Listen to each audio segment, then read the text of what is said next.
Nessa aula a gente vai falar sobre arquivos digitais e você já deve imaginar o quão importante é essa aula, porque hoje em dia a gente lida com muitos arquivos digitais e o problema desses arquivos é que eles parecem invisíveis em termos de volume. A gente vai guardando no computador, vai guardando no e-mail, vai guardando em diferentes pastas e dispositivos como HD externo, pendrive, e a gente já nem sabe onde tem aquilo que a gente procura. O método do Vida Organizada se baseia em 5 passos e o primeiro passo é sempre destralhar.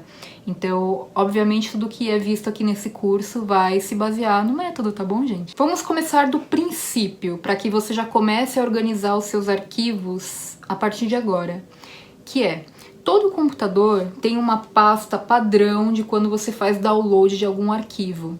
Por exemplo, é uma pasta chamada Downloads, ou em MacBook ela é chamada de Transferências. Você tem que ver então qual é essa pasta padrão. E essa pasta padrão, ela tem que ser vista como uma caixa de entrada, digamos assim. É um lugar onde você baixa os arquivos, mas depois você vai organizar num lugar mais correto. Não é um lugar de armazenamento, tá? Então a boa prática seria você entrar nessa pasta e só ter ali os arquivos baixados hoje. Os arquivos de ontem para trás você já guardou em outro lugar. Então pode ser que você tenha um montão de arquivos nessa pasta, e aí para você lidar com eles, eu queria sugerir que você criasse uma pastinha, pode ser na sua área de trabalho, na pasta de documentos, enfim, onde você quiser, dentro do seu computador, que você vai chamar de backlog, ou revisar mais tarde. É uma pastinha que você vai chamar de revisar com calma, onde você vai colocar todos esses arquivos que estão nessa pasta de downloads de ontem para trás, porque aí você vai revisar com calma o que tem ali, e aí você vai começar a tratar os arquivos que estão na sua pasta de downloads a partir de hoje. E aí, para você começar a organizar os seus arquivos a partir de hoje, a primeira coisa que você tem que se perguntar é se aquele arquivo tem que ser mantido no seu computador ou não. Porque poucos arquivos precisam ser mantidos no computador em si. Você pode usar ferramentas, tanto ferramentas de organização digital na nuvem, como o Dropbox, Evernote, Google Drive, entre outros, como você pode usar dispositivos físicos, como pendrives,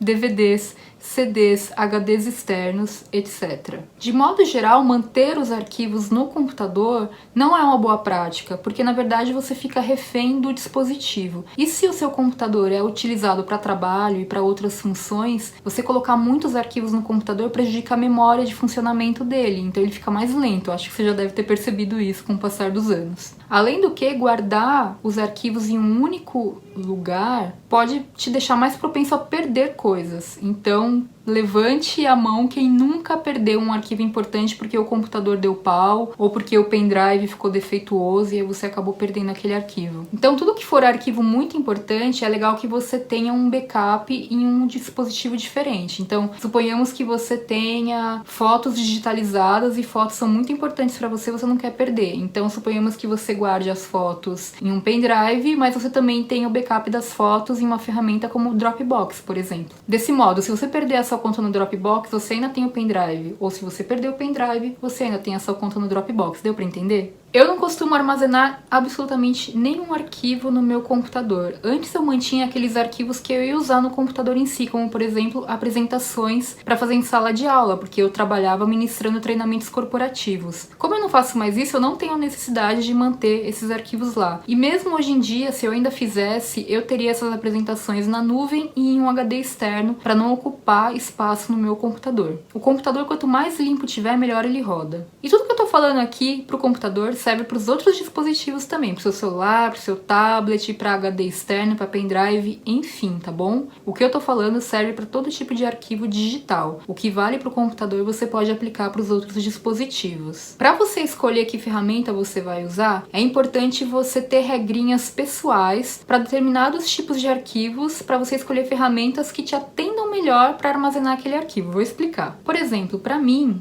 arquivos de texto e imagens de modo geral, eu prefiro arquivar no Evernote, que é a minha ferramenta para armazenar arquivos digitais preferida. Por quê? Porque eu uso para escrever, eu salvo artigos da internet, eu tiro a foto de um recibo e já jogo pro Evernote. De modo geral, tudo vai pro Evernote. Então, o arquivo final da minha dissertação do mestrado, eu coloco arquivado lá. Quando eu faço uma palestra em uma empresa, eu salvo o PPT da palestra lá. Enfim, é o meu arquivo de referência preferido, porque a busca dele é sensacional. Eu adoro usar o Evernote para guardar esse tipo de coisa. Ele vira um cérebro externo mesmo. Agora, tem um tipo de arquivo que eu não guardo no Evernote, que são fotos. Por quê? Eu tenho fotos em alta resolução, eu tenho banco de imagens, eu trabalho muito com fotos nesse trabalho que eu faço. E tem as fotos pessoais também, fotos do nosso filho, fotos da família, fotos minhas, fotos inúmeras. E as fotos, elas são arquivos pesados e muitas vezes elas não cabem dentro de uma nota no Evernote, porque o Evernote tem um limite de 100 megas por nota. Então, para fotos, eu prefiro armazenar em 2 lugares, né? Eu sempre armazeno em 2 lugares as coisas importantes. Eu uso essencialmente o Dropbox para fotos e uso também um HD externo só para fotos. Outro tipo de arquivo que eu também não organizo no Evernote por conta do tamanho do arquivo são vídeos. E aí eu não tô falando aqui de vídeos pessoais, né, que são vídeos do nosso filho, vídeos nossos, assim, porque deve ser a necessidade que você tem.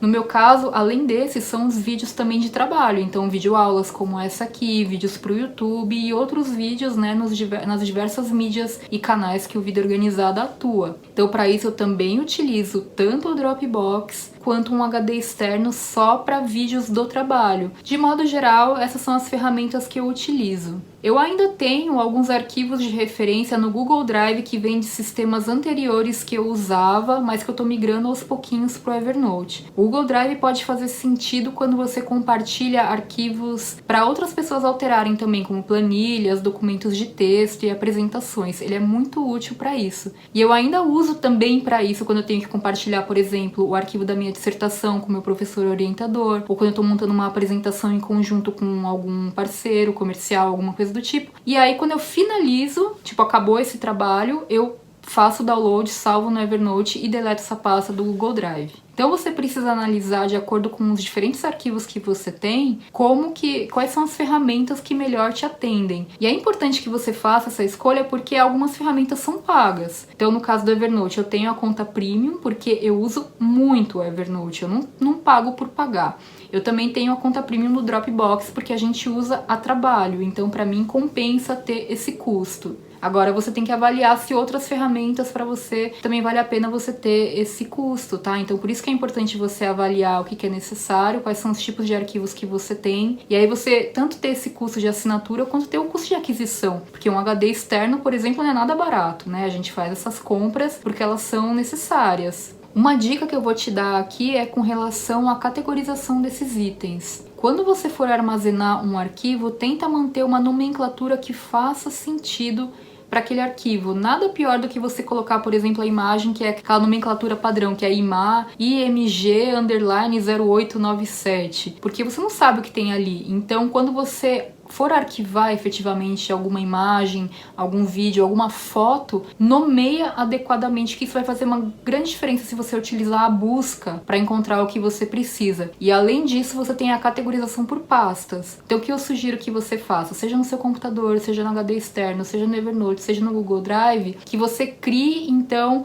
essas pastas ou etiquetas, dependendo da ferramenta, com o assunto, com a palavra-chave daquele assunto, porque dessa maneira não tem como você não encontrar o que você precisa.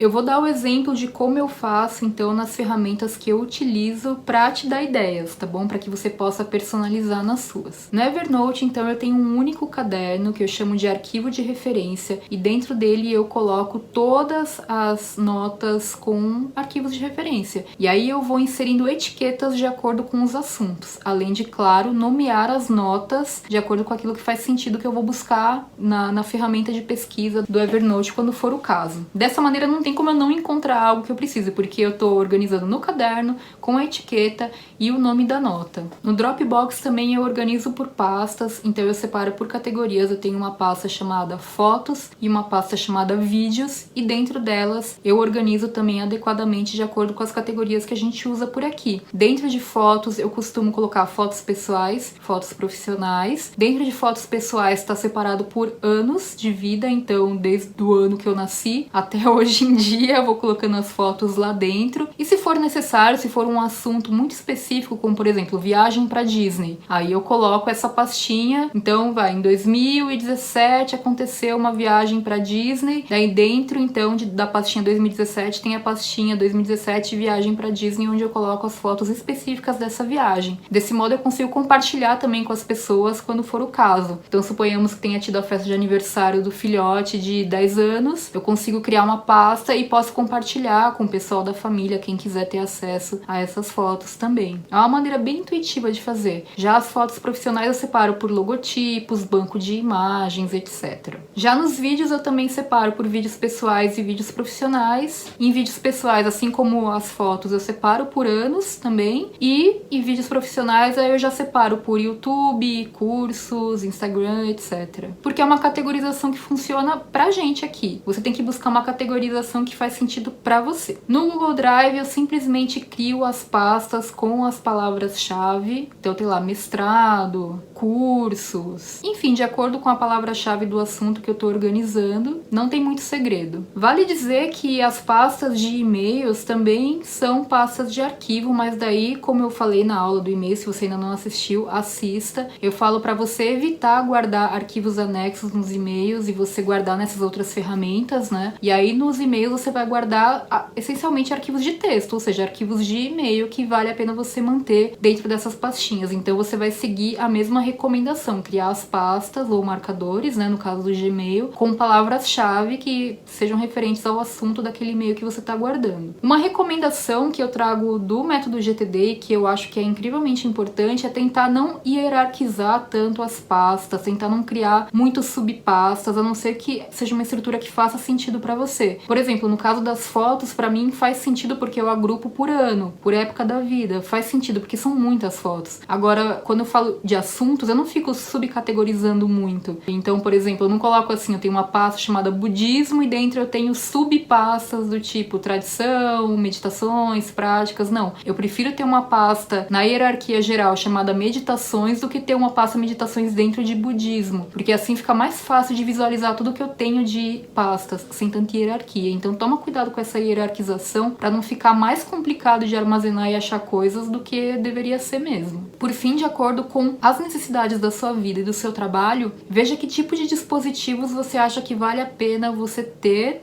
comprar ou manter o que você já tem. Porque às vezes analisando as suas necessidades, você perceba que talvez você tenha até dispositivos demais. Acho que a gente acabou comprando muita coisa nos últimos anos, assim, pela empolgação, e talvez não faça mais sentido manter tantas coisas. Ou pelo contrário, você pode perceber que vale mais a pena você ter mais de um HD externo, que só tem um, que já tá lotado, não tá servindo muito. Ou talvez você tenha vários pendrives que estão cheios de coisas que você precisa armazenar. Vale a pena então você fazer uma revisão geral desses dispositivos que você já tem e jogar para aquela pasta revisar com calma que eu falei no começo dessa aula, que tá no seu computador, porque assim você consegue avaliar com calma o que tem ali e organizar adequadamente, para você não ter que ficar ali organizando tralha, porque como a gente fala sempre no Vida Organizada, não é possível organizar tralha. Então joga tudo pro revisar com calma e aí você começa a operar de dispositivos limpinhos. Acho que essa é a melhor maneira de fazer se você não quiser pegar um por um e ficar categorizando o que tá ali dentro, que às vezes a gente fica um tempão embaralhando as pastas e acaba não conseguindo organizar efetivamente. Assim como os arquivos em papel, os arquivos digitais não são uma coisa que você vai organizar de um dia pro outro, leva tempo, então coloca como meta você conseguir concluir isso ao longo deste ano, tá?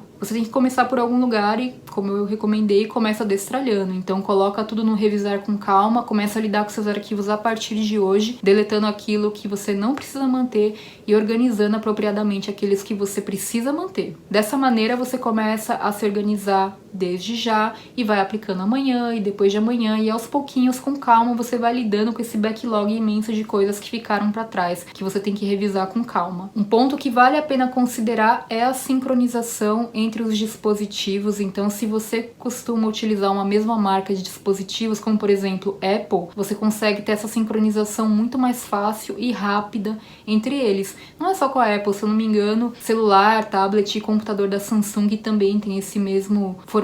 Se você usar a conta do Outlook, você pode ter uma conta Exchange que sincroniza com diversos dispositivos para ver como fazer o melhor uso delas. Mas isso é perfumaria, tá, gente? É uma coisa adicional que facilita o nosso trabalho e não que seja essencial para isso que a gente está fazendo. Todas as práticas que a gente viu aqui nessa aula que vão fazer o seu sistema de arquivamento digital funcionar e não ter uma ou outra ferramenta. Se você sentir necessidade, reassiste essa aula para você poder implementar tudo o que foi visto aqui. E, mais uma vez, se você tiver dúvidas, deixe os seus comentários aqui no fórum dessa aula para a gente esclarecer, tá bom? Vamos lá então!